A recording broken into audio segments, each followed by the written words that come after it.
1 April 2026चा तो दिवस बैलगाडा क्षेत्रासाठी काजला चटका लावून जाणारा ठरला। सकाळची एक दुःखद घटना सोशल मीडियाच्या माध्यमातून वाऱ्यासारखी पसरली आणि क्षणार्धात संपूर्ण बैलगाडा विश्व शोकसागरात बुडाले होते।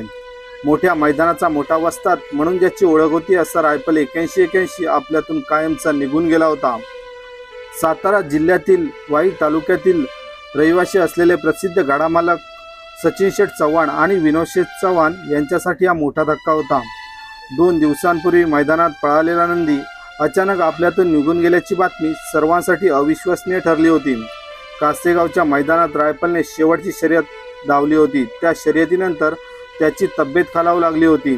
मालकांनी आपल्या लाडक्या नंदीला वाचवण्यासाठी सर्वतोपरी प्रयत्न केले होते। उपचारांसाठी पैसा कमी नव्हता, पण वेळ हातातून निसटून गेला होता। शेवटी नियतीने घात केला आणि रायफल 81 नावाचं वादळ कायमचं शांत झालं होतं। रायफलच्या खरेदीची गोष्टही तितकीच प्रेरणादायी होती। सचिन शेठ यांना मित्रपरिवारामुळे बैलगाडा शर्यतीचा छंद लागला होता। एकदा मुंबई बिनजोड शर्यत पाहताना त्यांनी नंदीवर होणारं प्रेम आणि मालकांना मिळणारा सन्मान अनुभवला होता। त्या क्षणापासून त्यांच्या मनात बैलगाडा मालक होण्याचं स्वप्न रुजू झालं होतं। 2015-2016 पासून त्यांनी अनेक नंदी आपल्या दावणीला आणले, पण अजूनही त्यांचं नाव संपूर्ण महाराष्ट्रभर झळकायचं होतं।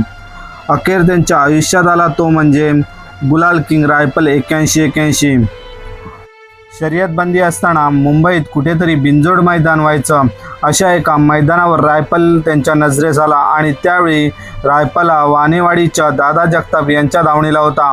आदत वयातच घाट व बिनजोड मैदान गाजवत होता, पण दादांनी त्यांना नंदी आवडला असताना पण खरेदी करायला घाई केली नाही। त्यानंतर सचिन शेठ यांनी एका मैदानावर आपला घरचा नंदी बंड्यासोबत रायफल पळवला। तिथे बंड्यावर रायफल यांनी 1 नंबर केला। या विजयानंतर मात्र सचिन शेठ यांनी रायफलला विकत घेण्याचा निर्णय घेतला। त्यासाठी त्यांनी दादा जगताप यांच्याकडे तशी बैल विकत घेण्याची मागणी केली। सचिन शेठ यांनी रायफल 7.5 लाख रुपयाला खरेदी केला। रायफल सचिन शेठ यांच्या 81 दावणीला आला।